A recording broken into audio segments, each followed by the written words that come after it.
He specifically is not allowed to talk on that at this time because when he gave a lecture last year here, he actually gave a plea, which I was listening to and anticipating of this year, where he said, you know, I do talk on things other than social media, hint, hint.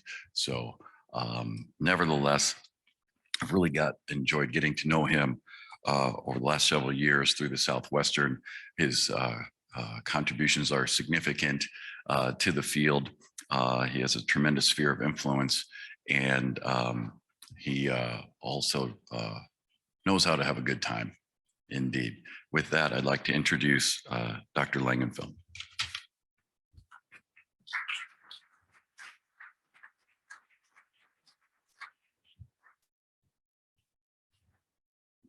Thanks, guys. Here's the slides. So it was real fun kind of learning about Dr. Organ and when I was preparing for this lectureship. One thing we have in common is our Creighton roots. He's a Creighton man, I'm a Creighton man. Even though I work for the opposition across town, I bleed blue blood and certainly give them more of my donations than I give to UNMC. Don't tell my bosses, neither of them are here. This is our secret. All right, I have some disclosures. You should always do all your disclosures. First of all, on Southwest flights, like on the way out here, I intentionally spread my shoulders out super wide, so nobody's gonna wanna sit next to me with hopes that we can keep the middle seat vacant. I stole some of my son's Easter candy recently. He saw his half-filled basket and I blamed it on COVID. And then I saw a friend at the airport. This is not this trip, but 2 trips ago. Had an entire conversation about our kids wearing a mask. I have no idea who he was. And last but not least, there are several Nickelback songs I actually think are pretty good. So those are my main disclosures, but I don't have any relevant financial disclosures. I went to this website, I think 2 or 3 years ago, trying to shame Alex. And I found, look at this. I'm getting more pure by the year. I'm down to $0. So Mike Porter is one of my mentors from Wichita. He always told me you have to have a catchy title. He named a talk Green Eggs and Ham. And then it was nothing about that. It was about whatever, rectal prolapse or something like that. But with everything being diverse as it is, it's hard to get your guys' attention. It's hard to find a topic that's relevant to everybody. I'm real good at talking about colon surgery. But diverticulitis fits, I think, because it's common, it's costly, it's very misunderstood. And pretty much everything I read in the Sabiston 17th edition when I was a resident is not true. And so that's where we're gonna go with this. Now, the title that I got came from this guy, Travis Goodnight. He was my chief resident when I was starting out, kept me out of trouble. It turns out I was kind of a problematic surgical resident. And so having a guy like this in your corner was very helpful. He gave a talk called The Voodoo That We Do 2016. He actually, not trying to bring the room down, but he did die of lung cancer despite never smoking a day in his life. And I found out when we were sitting here, well, actually Western Carolina and Scottsdale, but he gave me this quote. And if you just want to ignore the rest of the talk, take one quote home with you. This is the one. The great tragedy of science is the slaying of a beautiful hypothesis by an ugly fact. Thomas Henry Huxley, he was an English biologist. He was known as Darwin's bulldog because of how fiercely he fought against people that didn't like the idea of evolution. And he said a lot of great stuff. This is just one of his like probably 10 great quotes. Coined the term agnostic as well. So I wanted to come up with some clinical questions that I think you guys in the room don't know the answer to, only because I don't think there's a clear answer. And then we'll talk about them all together. Who's doing diverticulitis? Does it matter? We know when to do surgery for uncomplicated diverticulitis, but does everybody with a pelvic abscess need to have an elective surgery? And we're supposed to do that, right? And we all know that when you have immunocompromised patients, you gotta be more aggressive with elective surgery, right? Well, we'll see. And then antibiotics, there was a little bit in the debate. I think I'm gonna present a little more clearly than they did. And then thresholds for elective surgery we'll talk about. And I was gonna talk about lavage and drainage, and then I realized I had like over 100 slides. And so we stopped it there. So who's doing surgery for diverticulitis in 2022? Lots of studies on this. A lot of the studies are done by colorectal surgeons. So right there, you're already picking up on a little bit of bias. But this is a study looking at diverticulitis in the emergent setting. New York State all-payer sample. Emergency surgery, 11,000 people. And you know, remember that debate between Yossi and Paul Bjordahl. Keep in mind here that 98% of these people got Hartmann's procedures. And so these primary anastomoses are highly selected. But what they found that colorectal surgeons did about 6% of those operations. So the vast majority of emergency colon surgery is being done by a general surgeon. It got up to 12.2 in 2014. Similar baseline demographics. And there was a difference in outcomes. There was, it'll let me do it there. We were more likely to make it an anastomosis. So likely, it almost got to 5%. So clearly we're still doing a lot of Hartmans too. More likely to use laparoscopy. If you look at adjusted morbidity, there was really no difference in the emergency setting. There was a reduction in postoperative mortality, but we'll talk about what I think is causing that in a little bit. This is kind of more down south in Florida, similar number of patients, similar time frame. Surgeons down there do 8% of the operation, so a little bit more, but it wasn't stratified by time. No difference in complication rates for general surgery, colorectal in the emergent setting. They looked at elective cases, and in that situation, maybe there is a little bit of a difference, to be honest. Colorectal surgeons are more likely to use laparoscopy. Really what they were teasing out was not specialization, but volume. And complications were similar. Across the pond, what you're gonna find is decreased mortality, stoma formation, increased anastomoses, but they don't talk about complication rates. And this is just more info. Honestly, this is the same thing. So what is the point here? The point is that volume does matter. If you don't truly believe that volume matters, I got some land I want to sell you. But despite us handling more complicated cases, I'm doing my colons at 7:30 a.m. with my chief resident. Everything's perfect. The patient's been prepped. They've got pre-operative, you know, they had their carb drink the night before. And the reason I bring that up is it's really not an unfair comparison. It may be that the specialist is actually a marker of more resources rather than the actual person himself that makes a difference. The literature exploits that data a little bit. I think it's apples to oranges, but there's important implications for the future, which is why I think it's still important to talk about, even though it's an uncomfortable topic. How many colorectal surgeons are in the room? I don't have too many. I got the 1, 2. Thank you guys. But regardless, I'm speaking. It's like when I was about 5 years ago, I got asked to talk at the Cleveland Clinic meeting and give a talk about teaching endoscopy to a room full of gastroenterologists. It was the most uncomfortable thing that I've ever done. But regardless, what I think is important is that there's less operative management of diverticulitis in the emergent setting. And so over time, people are going to become less comfortable with this. If you look at this old data, this is Neil Hyman's favorite thing to do, is look at this type of data about volume. 2002, and I can't really see it very well there, but what I would tell you is that most people do less than 2 colostomy closures a year. Most general surgeons do.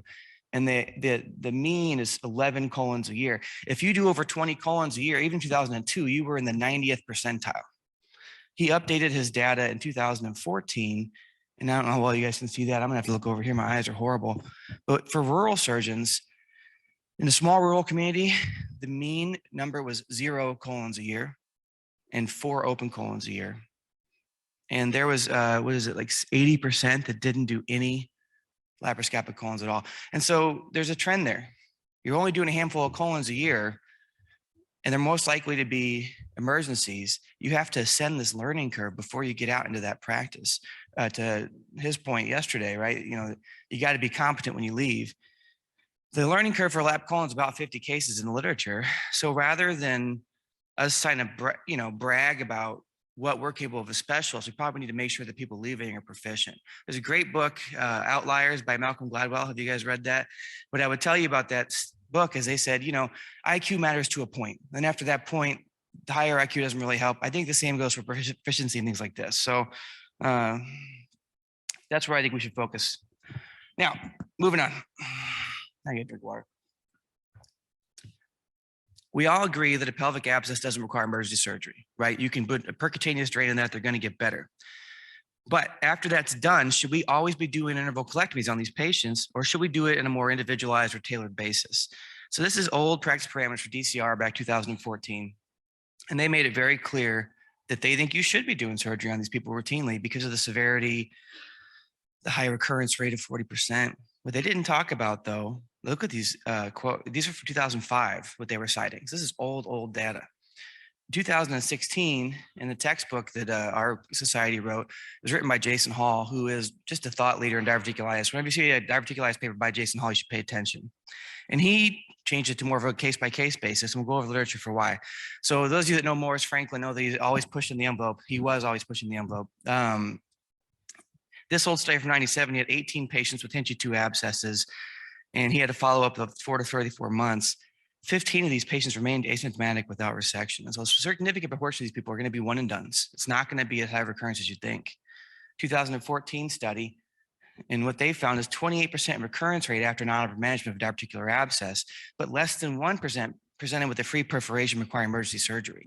So that's the same data you'll see in randomized trials. Less than 1% of people are jumping categories from non-operative to requiring emergency surgery in the literature. And so you shouldn't be doing surgery to prevent a future hypothetical emergency, right? For patients who weren't offered interval surgery, 18% developed recurrence. 49% of these recurrences were uncomplicated. 34% needed another drain. Only 3% surgical emergency. This is just more of the same data. I like to pick on Kyle Colon, but he's not here to defend himself, so we'll skip over it. This retrospective study excluded patients who died within a year and received elective surgery later on. So they kind of excluded people that didn't do very well. But the other 52 had 10% recurrence rate with no surgical emergencies. And then this is, they're talking crap about the other studies. But basically, again, not going to pick on him while he's not here. What they found is extraluminal air and or abscess. About 32% of patients in the non-operative arm developed recurrent diverticulitis at a mean of over, about 3 years. So it's not as high as you would think. And all of these recurrences were managed non-operatively. Nobody required an emergency surgery. So the take-home points here is most people with the pelvic abscess are going to get better with antibiotics, percutaneous drainage. The recurrence rate's about 30–40%. So it's higher than if you come in with an uncomplicated attack, but it's not so high that you got to necessarily take them to the OR because the need for emergency surgery is likely 1%. And so you can individualize things. And when you're trying to figure out, okay, well, how do you decide who needs it? We'll talk about that a little bit later. I got to keep you guys, hanging for a little while. Now, should we treat immunocompromised patients more aggressively? Now, we know the immunosuppression has a significant impact on wound healing and patient tolerance of severe sepsis. That is true. And management of diverticulitis has evolved in recent years as we understand it better. You guys should know that when I was a resident, who's here from Wichita? Anybody? Nobody stuck around until Wednesday. Yeah, thank you, Dr. Snosky. So we would do colonoscopies on people before kidney transplants, and if they had diverticulosis, we'd do a sigmoid colectomy on that patient. That's crazy. We did it all the time. All the time. I got a lot of great cases out of it. But that's not common practice. So first we got to define what immunosuppressed is. Most of the data is going to be on transplant patients, but you can put in there anybody that's got poorly controlled HIV, people on chemotherapy, people on high dose steroids for other medical conditions. If you want to zone out, I get it. It's been a long week. Just take a picture of this slide. These are the 3 best studies on this topic. What we know about diverticulitis is about 1% of immunocompromised patients are going to get it. That's only 8% of people who are known to have diverticulosis. So pretty low rate. Probably doesn't warrant the prophylactic colectomy. Age of presentation very similar to a regular immunocompetent population, and symptoms are very common and similar to immunocompetent patients as well. We do know, however, that they're more likely to have severe disease. So about 40% of people have complicated disease, and that's compared to less than 25% if you're immunocompetent. And then more than 30% of these people are going to require emergency surgery. Mortality from emergency surgery is really high. It's about 20 to 40% in the literature. Overall mortality from complicated diverticulitis is pretty dang high. So when they come in with complicated disease, you better have a very important, meaningful conversation with the patient and the family beforehand. For patients managed conservatively with abscess and perforation, the recurrence rate is a little bit higher, and 75% require urgent surgery for their recurrence. What that means is in this population, maybe that pelvic abscess was enough for you to pull the trigger on the elective surgery. So I do believe that they come in with complicated disease and you manage it non-operatively, that patient's sigmoid should be in a bucket later on in elective. But what about people who have uncomplicated disease? So if they come in, they have uncomplicated diverticulitis, they get antibiotics, they get better. What you're going to find is that the recurrence rate is about 20–25%. That's the same as it is for immunocompetent adults. The risk of a second recurrence is 5%, or a quarter of the people who had one recurrence. And so what that means essentially is that not all of these people need to have the surgery. The largest case series you can find on this is not very big, about 150 people. But what they had is people with mild disease, i.e. uncomplicated, and 14% risk of recurrence, only 9% required urgent surgery. And so the same thing we tell people that are immunocompetent, the first attack is the worst attack, counts here too. So based on that, the guidelines have changed. And now we have a more individualized or tailored approach. I think if you take home one point from everything I've been saying and what I'm going to say over the rest of my time here, it's that really our decisions with diverticulitis are based on individual symptoms, quality of life, things like that. And it's very tailored. So I can't give you like a flow sheet to take home with you. The whole point here is you have to make choices. Elective surgery is still needed sometimes. What I would tell you is that they don't do as well with elective surgery as people that aren't on immunosuppressive medications. That may seem like obvious, but they don't do so bad that they all need a colostomy either, if that makes sense. And so most important things you do in an elective setting is just sort of get rid of things that are going to make things worse. And so if they're on high dose steroids, try to wean them down. If they're on Rapamune, it's got to go. There's a reason why they put sirolimus on drug-eluting stents. It's a horrible drug for wound healing. And so we usually try to convert them over to something else. And then that being said, if they're on Prograf, I do anastomosis some people on Prograf all the time, and I have not had any problems. So I don't think that requires even a protective loop ileostomy if they're otherwise a fit patient. Tricks and tips. So one bad part of being at a university where there's a ton of transplants going on is that means there's tons of colorectal problems in these patients. So I have too much experience in this area. The first thing you want to know if it's been a liver is whether they got a Roux-en-Y or a duct-to-duct anastomosis. That makes a big difference. Anticipate upper abdominal adhesions. Sometimes I just stay out of the upper abdomen in that patient. And then kidney transplants, they're supposed to be extraperitoneal, but they're not always. And the native kidney can still make a little bit of urine, even if the nephrologist tells you that it doesn't. So you don't want to divide that ureter. So I'd still put stents in that patient. And then I think, this was probably like 6 or 7 years ago, there was somebody where they almost lysed an adhesion, which was an intra-abdominal ureter going down to a neocystostomy. So it does happen. You have to be really careful and look at their operative report and look at the CT beforehand. All right. Now, this is the funnest topic. There was a big debate. Dr. Shapiro admitted he had no, leg to stand on for this. But let's go over the data a little more granular than they did by doing a poll. Healthy 57-year-old man. He's in the ER with uncomplicated sigmoid diverticulitis. His pain is localized. He's eating okay. His white count's 14. He's going home. Raise your hand if you give him antibiotics. You guys are liars. Everybody in this room would give him antibiotics, including me, because I'm a wimp. But we'll talk about why you don't need them. So microperforation was long thought to be the concept. Now we know it's more of an inflammatory process. And in Europe, they've been doing this for years. So if you do the same poll in Europe, in a room full of surgeons in Europe, it would seem absurd to them to give antibiotics for uncomplicated disease. And so we're behind the 8 ball on this. I gave a talk on this in the podium in 2016, so the jury's still out. We had practice parameters saying that it's too early to pull the trigger on non-antibiotic management, but there's just too much stuff starting to accumulate. I gave the top 3 colorectal talk here a few years back, and I named one of these studies, but we're going to go from real quickly because I want to make sure we have enough time for the next thing. But if you're going to talk about uncomplicated diverticulitis, you have to define it first. If you guys knew my dating history in high school, I would tell you things are more complicated than they seem. But for this, what we're talking about is absence of free perforation, pelvic abscess, fistula, or obstruction. Very important. If they've got a pericolic abscess, a small one, that's still uncomplicated disease, just so you guys know. And that's how it's defined in the literature, and that's how it's treated. That being said, you put an IR drain and a 3-centimeter pericolic abscess, you're going to have a fistula after that. So that's probably not a good idea. AVOD group, probably the leaders in this. British Journal of Surgery 2012, 2 groups. One got admitted, got antibiotics for 7 days. One got admitted and just got IV fluid. So they're both admitted. And what they found is no significant difference between antibiotics, no antibiotics, and treatment failures, no difference in pain, no difference in progression to complicated disease, length of stay, or recurrence in 1 year. It just didn't make a difference. Now, this wasn't a perfect study. There were 10 centers. It took 7 years to accrue those patients, and 40% of the patients were recurrent attacks. What that means is those people, we know the first attack is the worst attack. We talk about it all the time. These people had already sort of declared themselves as being uncomplicated. And so maybe that padded things a little bit. They've done 2 other case series since then to show the same outcomes. The Diabolo trial is the one that really changed things. This came out in 2017.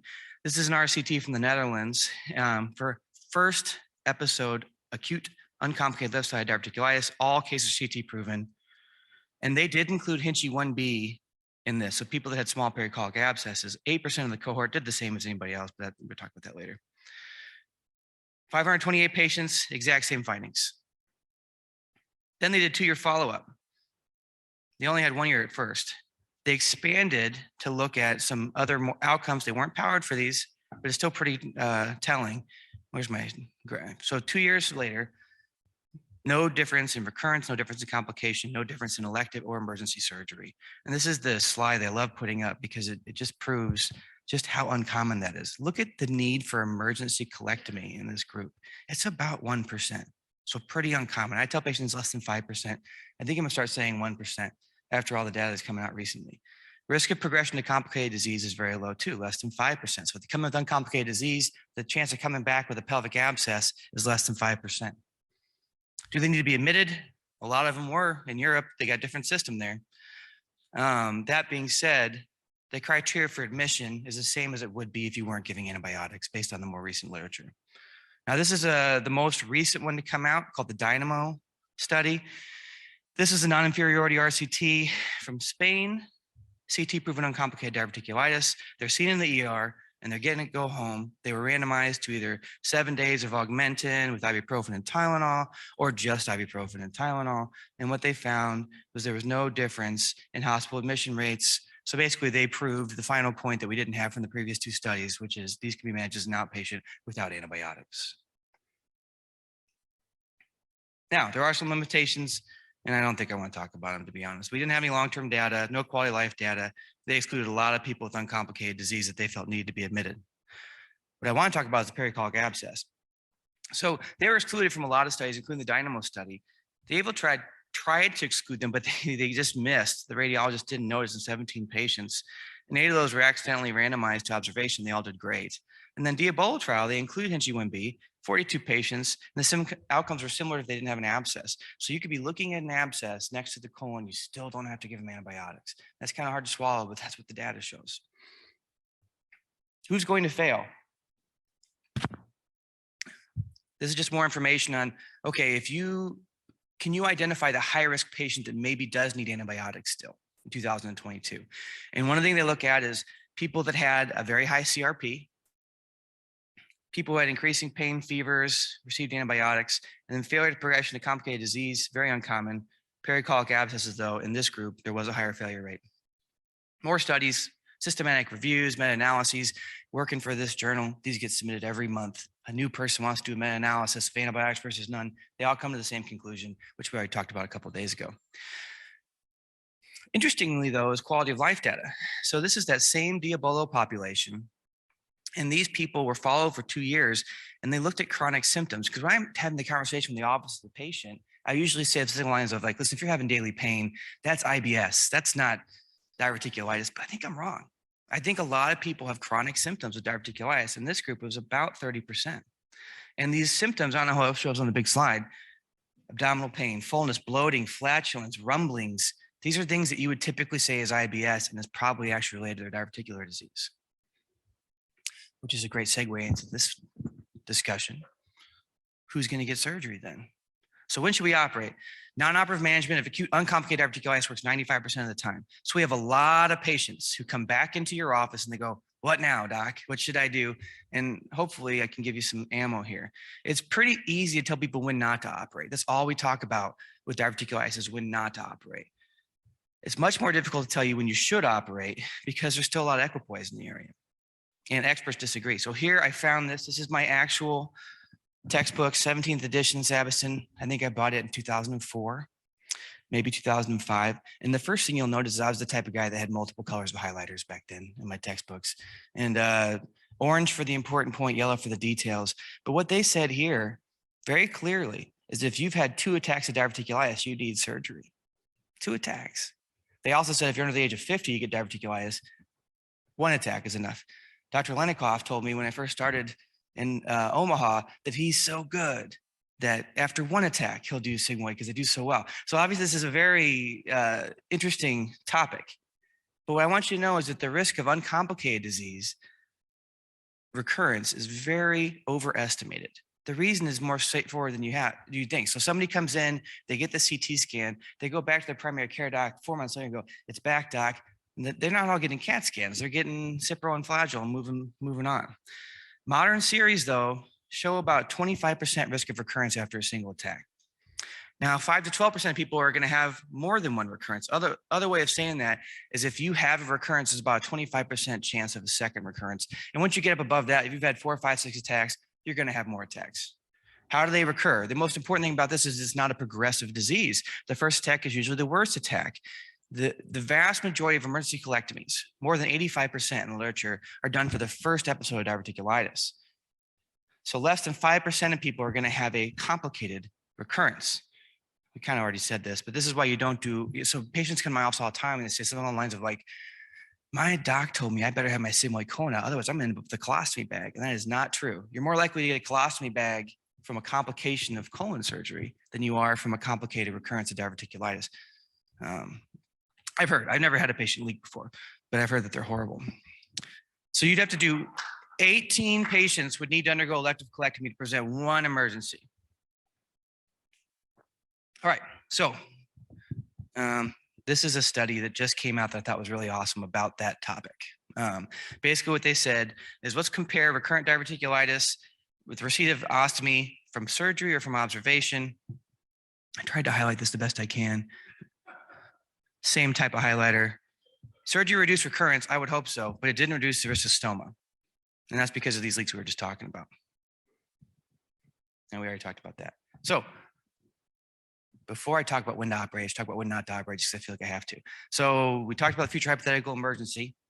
Young age, we always talk about young age, but the reality is if you're 30, 40, 50, 60, 70, the recurrence pattern, the recurrence severity is the same. So age is just a number. Talked about solid organ transplants and why you shouldn't do that. And then I also think that if you have some sort of arbitrary number of attacks memorized in your head, that's not a very good reason to operate. What I mean by that is, you know, we used to say, when I was a resident, it was 2 attacks. You guys saw that. During my residency, a study came out, and that study said, we did the math and we think it's 3 attacks. About 5 years later, another study came out and it said, well, we did a cost analysis. We think it's 4 attacks. And what you're seeing is the number keeps going up and up and up as we understand the disease better. So let's pick on Dr. Yanala. He likes being the center of attention. He loves attention. So if he gets left lower quadrant pain once a year and it gets better with 3 days of Cipro or observation, then he can have 50 attacks. He keeps his colon, I sleep like a baby, keeping in mind that taking colons out is my favorite thing to do, but it's just no benefit there. And the same goes for people that say, oh, he travels a lot for work or he lives in a rural area. Listen, Nebraska's pretty rural. The rural Nebraska got plenty of hospitals, pharmacies, and CT scanners. These people have already declared themselves uncomplicated, so you're not doing anybody any good by doing a prophylactic surgery because of where they live. And then, of course, the worst reason, Dr. Rains, would be to make a new video for your closed Facebook group. So the new guidelines basically say this can be tailored to the individual. And if you want to know the best reason to operate on somebody for acute uncomplicated diverticulitis, it's got to do with quality of life. If it boils down to it, we're doing every one of these studies that I've talked about so far looked at some sort of quantitative metric, recurrence, CT scan. What they didn't look at is how happy are the patients? Because isn't that what we're ultimately going for? So moving forward, anytime you guys look at a diverticulitis study, probably quality of life should be the metric, the primary endpoint of that study. We talked about the fact that persistent symptoms are more common than you think. About 1/3 of patients have persistent symptoms at 1 to 2 years. And the best way to measure persistent symptoms is a thing called the gastrointestinal quality of life index. And there's not a good way of saying that faster. That's a 36-point GI specific validated quality of life measurement tool. And it's the best one we got to look at patient-reported outcomes. And these are the type of things it looks at. Some of these things you wouldn't necessarily attribute to diverticulitis. Mostly we think about pain, right? That's the main thing, but that's not everything. There's also fullness, bloating, gas, diarrhea. So a good reason to operate is if they're having increased frequency of attacks. Dr. Sirocco has mentioned this, his practice, basically that chronic smoldering patient. They're not getting worse, doc, but they're getting more frequent. I used to have 1 attack every 2 or 3 years. Now I have one every 2 or 3 months. I feel like just as soon as I get over 1 attack, the next attack starts. That's a very good indication for a sigmoid colectomy. Disabling attacks. I'm having severe pain with these attacks. Like some people, they just have a little bit of mild pain. If it was Dr. Yanal, he's probably crying. He's bowled over and he can't move. And so if that happens, then you should also do surgery on that patient. Sometimes they say it took me a month to feel better. I'm constantly worried about this. It's affecting my ability to travel. I've been in the ER 5 times in the last year. I got these huge hospital bills I got to pay now. I'm missing work too often. I'm afraid to travel. I missed my niece's wedding due to pain. These are all true quotes, by the way, as I try to put them in there, things that I've actually heard in my office. And patient factors matter, and that's okay too. I think it's very important you understand that. And so you got somebody that's young and fit, virgin abdomen, maybe you're a little quicker to take that person's colon out. If they show up with 5 scars on their belly, they're morbidly obese or on high dose steroids, maybe you're going to observe them a little bit longer. And that's okay. That's just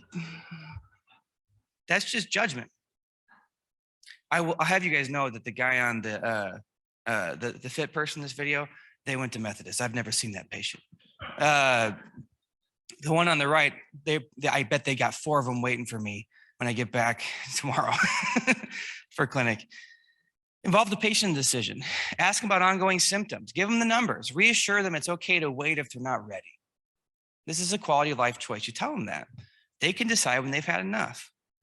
The good news is when the time comes, colectomy works. What I mean by that is if you do a colectomy for diverticulitis, the risk of recurrent diverticulitis is about 4 to 6%. Additionally, that same quality of life index that I brought up earlier, the GI-QLI, is markedly improved after you do the colon resection. Does that make sense? That's based on data from the DIRECT trial, which is a randomized control trial that came out a few years back. This is a 5-year follow-up of that same trial, the DIRECT trial. 109 patients with uncomplicated diverticulitis.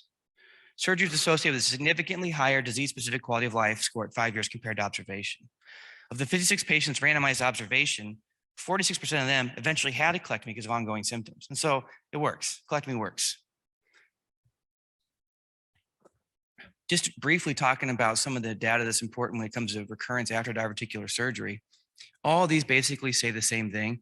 And I just want to take one slide on it, but please make sure that you go down to the rectum for your anastomosis. If you do a colocolonic anastomosis, which everybody does, you have a much higher risk of recurrence. It's the high pressure zone. You got to get down to the true rectum if you don't want it to come back.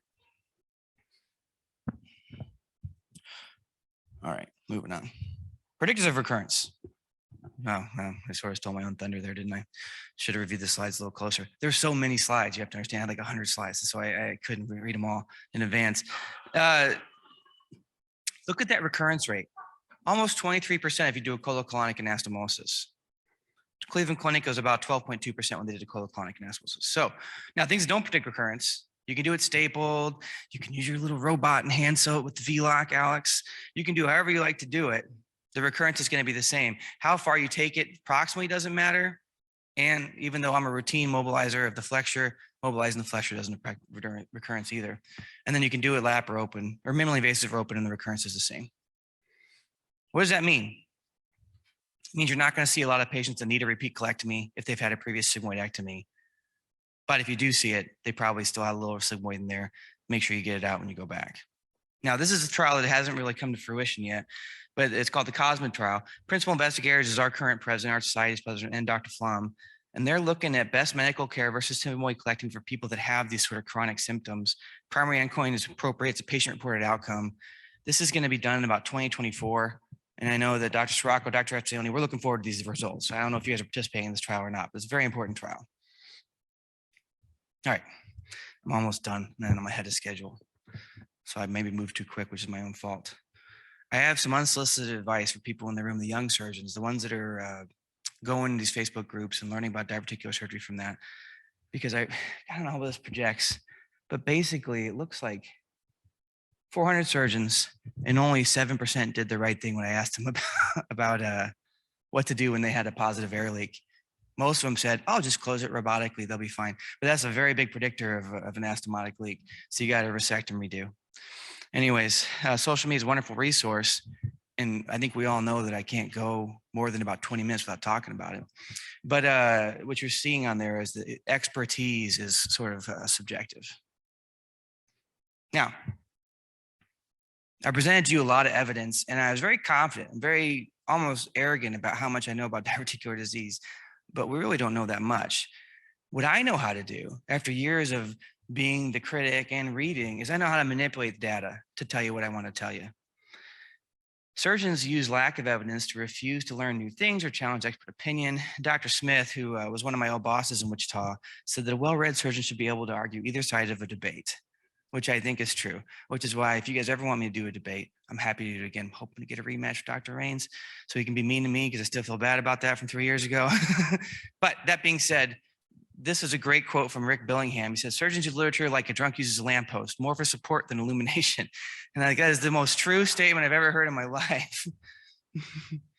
There's demand that all the practices be supported by randomized controlled trials, but there's some areas they're never going to have randomized controlled trials, right? And one of the main ones that you guys heard about the other day is when they tried to randomize people to Hartman's versus primary anastomosis for acute emergent diverticulitis. You can't do it. They're having surgery at 2 a.m. The surgeon's going, no, he's not a good one for the trial. He's too sick, right? And so that it's never going to happen. This is a great study from 2003. You know, I don't know if you guys read the BMJ Christmas issue, but it's always hilarious. We're trying to submit something right now to it. We'll see if it gets through.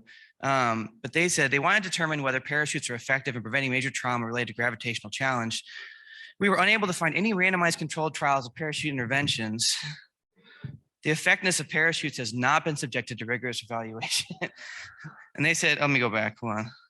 We think everyone might benefit if the most radical protagonists of evidence-based medicine organized and then participated in double-blind randomized clinical trial, crossover trial of the parachute. And so some of this stuff's just common sense, right? Good judgment comes from experience.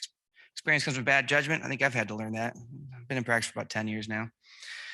So there's always a little disconnect between textbooks when I show you and real world medicine. There's no substitute for experience. And honestly, I think it's okay to give a little antibiotics when you want to give it. Textbooks for previous generation were just large textbooks today, but contain different body of misinformation. He said that a long time ago. So I think it's a very important thing to talk about. Now, I think you guys have figured out that I love the podium. The sound of my own voice sounds great.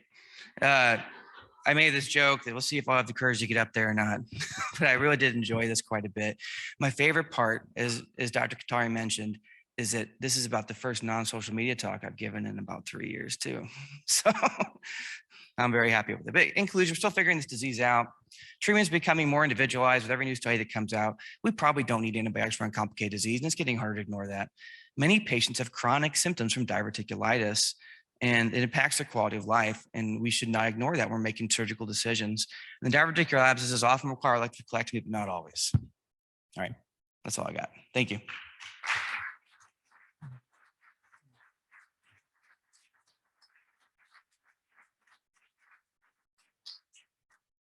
Two things I want to point out, by the way. First, when he said, and now Dr. Langenfeld is going to give the lecture, a couple people in the front looked at each other and went, and they headed right for the back. It was the most humbling thing because I was sitting right by Dr. Thompson and I had this like a walk of shame. I'm going, really now? And then the other thing is that I just want you to know everybody stood for the Poth Memorial Lecture and and the claps lasted twice as long. No, I don't want it. I don't want your sympathy. No.